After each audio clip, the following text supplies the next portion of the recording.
I've been given the opportunity to talk about building bridges with your international partners and eventually drive some sales. So what I'm going to start to do, I'm going to tell you a little bit about White Stuff. I've been with White Stuff myself about 2.5 years, but I've been working with lifestyle brands for a lot longer than that, about 15 years in the clothing business. But White Stuff is very interesting because we're established in 1985, and we're a men's and women's lifestyle clothing business. But we've just been lucky enough to grow year on year, changed our strategy slightly, and as we've gone from a very UK-centric business, now we're realizing there's a lot of fruit in the international markets. So we got 95 shops in the UK, so we're a very strong retailer, 39 concessions. So you can imagine, we think the UK is fantastic. We make a lot of money out of the UK business. When we look across into our European countries, we do have a couple of standalone stores in Denmark. We've got concessions in Germany. But it's our wholesale business, and that's what I'm responsible for, that is actually the foreguard of any of our European and international expansion. For two reasons, really. One, going out and building retail in international countries straight away is very expensive and very risky. But secondly, wholesale is an excellent opportunity to get feedback and learn about the countries at a relatively low cost base. Last year, I'm happy to share with you, our retail sales grew 5.3%, online sales 36%, the wholesale channel a massive 48.9%. So our whole business grew 13.6% in a tough marketplace. I think you'd all agree, fashion business isn't particularly easy, but we grew, and we grew through all of our channels. And the interesting part, despite being less than 10% of our total turnover, our international business grew by a whopping 71%. And hopefully with some of the tips that we'll talk about now, one or two things you can take away from today. Oh, the bit I didn't say, White Stuff is a really nice business to work for. Right? 7 years in a row, we're in the Times Top 100, so we're pretty proud of that. We contribute about 1% of our total profits to charity every year, so we did $500,000 last year to charity.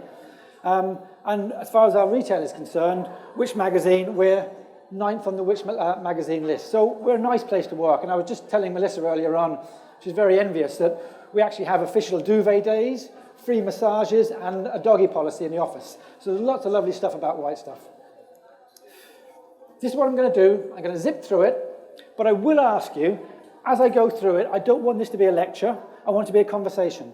So if you do have any questions, drop up your hand, and we'll try and get everyone talking about it, if that's okay. First tip, you can write this one down. Don't try and do it on your own, guys. It's a lonely old place for a penguin on his own. So that's it. Nothing more said. Don't do it on your own. Research and advice and networking. Now, anyone can sit at home, sit in the office, research as much as you want. You've got to find the right country and make sure it's the right place for you to go to. We invested in White Stuff to bring in interns just to do the research for us and said, go and search interesting articles, find out about the countries, put a portfolio of information together, just so that we felt that we had some real information on each particular country. Inexpensive, really easy to do, and you get some great information. Of course, there's lots of advice. UKTI, they're a fantastic organization, good trade advisors. Really use these organizations. Brief them well, tell them what you're looking for, because they have the experts in the field. And then there are a number of people that wander around, and they call themselves consultants, and they are expensive, but they can bring some great information. But my only word of advice is, don't hire the first one. Talk to a number of people, and really find out whether you can get on with them and what they say is true. Networking thing is quite interesting. Hands up who's going to the drinks after today's exhibition. Right, make sure you use that as a networking, not a drinking opportunity. Go and seek out people that have done exporting. Seek out people, go and talk to them. Tell them what you're doing. Fantastic place, people like to talk about themselves. So use these opportunities. Biggest one here is making the right choice. Now, I had a big long list of stuff. What does it mean? First and foremost, the right sales model. Do you understand? Do you want an agent, distributor, master agent? Make sure you get fully informed what's right for you. make that decision, move on, and then about the culture. Now, I'm lucky enough to be working for a company like White Stuff that invests heavily in really supporting that culture. We've got brand values. We talk about how we talk to our people, how we communicate with our people. If you're talking to a partner and it's just not working, it's like a relationship.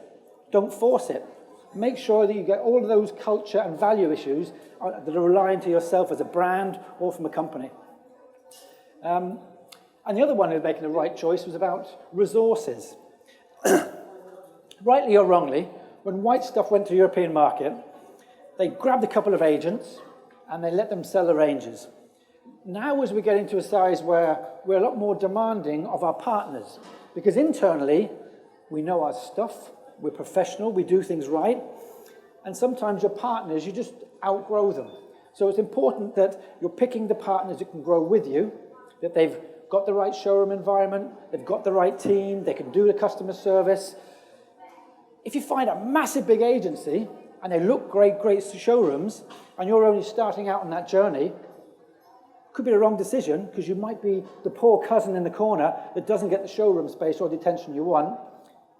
And if you go with somebody who's a one-man band, who's not going to give you the brand representation and the professionalism that you expect, so just make sure you consider, are they on the same level as you, and can they grow in line with your own strategy? That's my 4 tips, no more. An element of branding, and some of your marketing experts, I'm not sure if any of you are, maybe you aren't, but the brand is massively important, especially for White Stuff. We invest hugely in how we come across as a brand, in our stores, engaging with our customers, making sure you get that brand experience.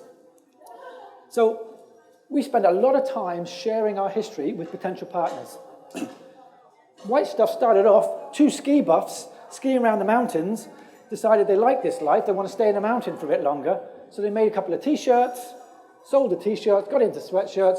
Hey presto, White Stuff, 30 years on, it's 130 million turnover international business. The vision of the business, and I've touched on our values, we spend a lot of time talking about it and showing them.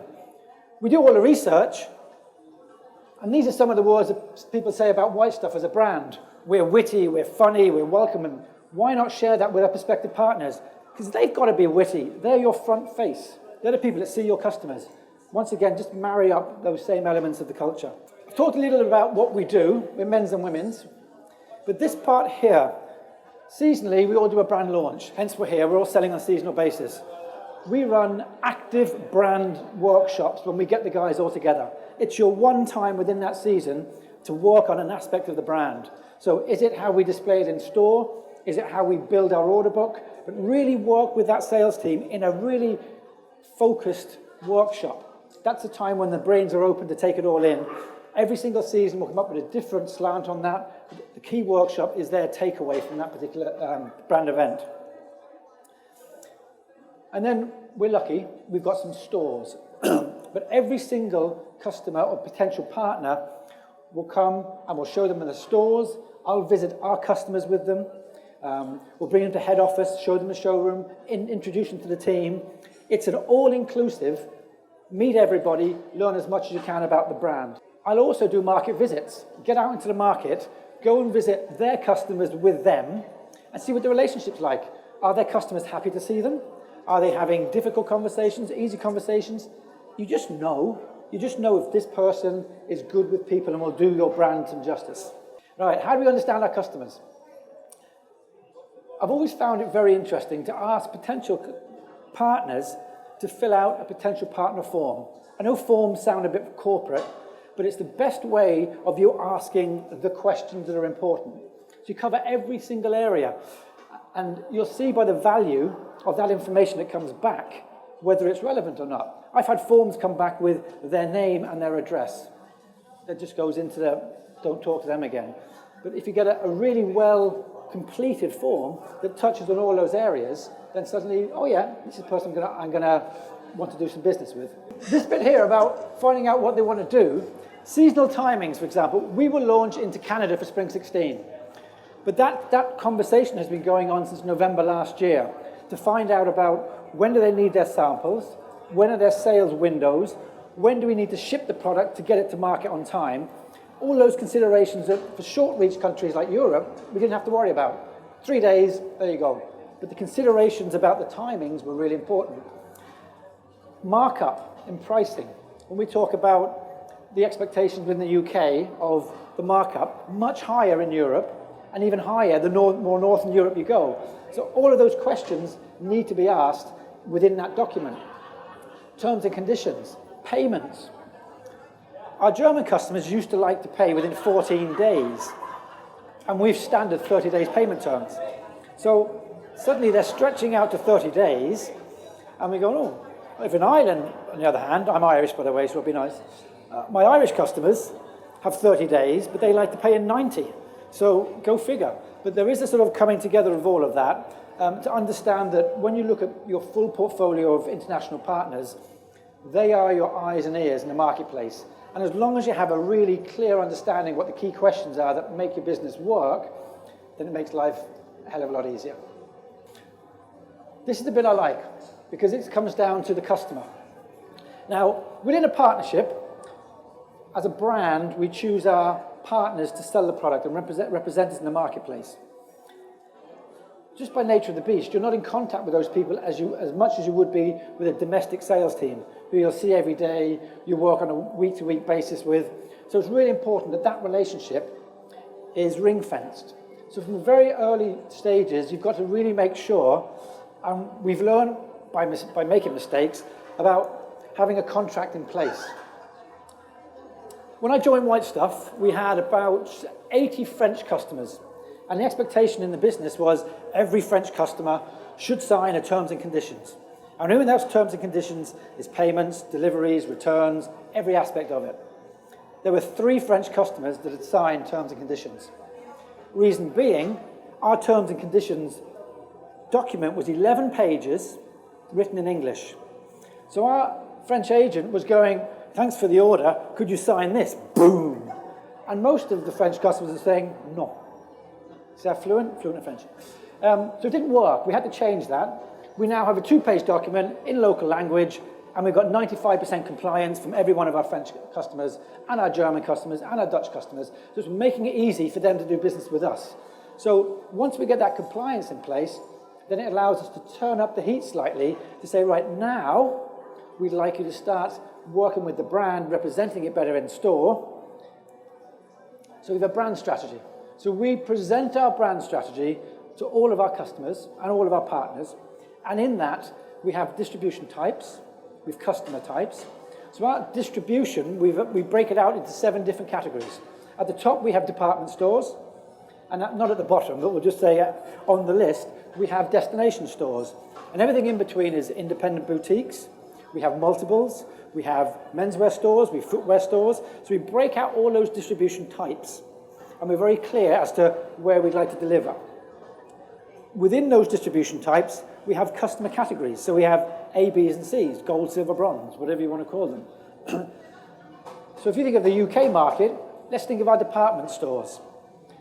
If I took Selfridges, where would you position Selfridges? Is it A, B, or C? A being top of the pile. Yeah, pretty much an A department store. Am I allowed to say this?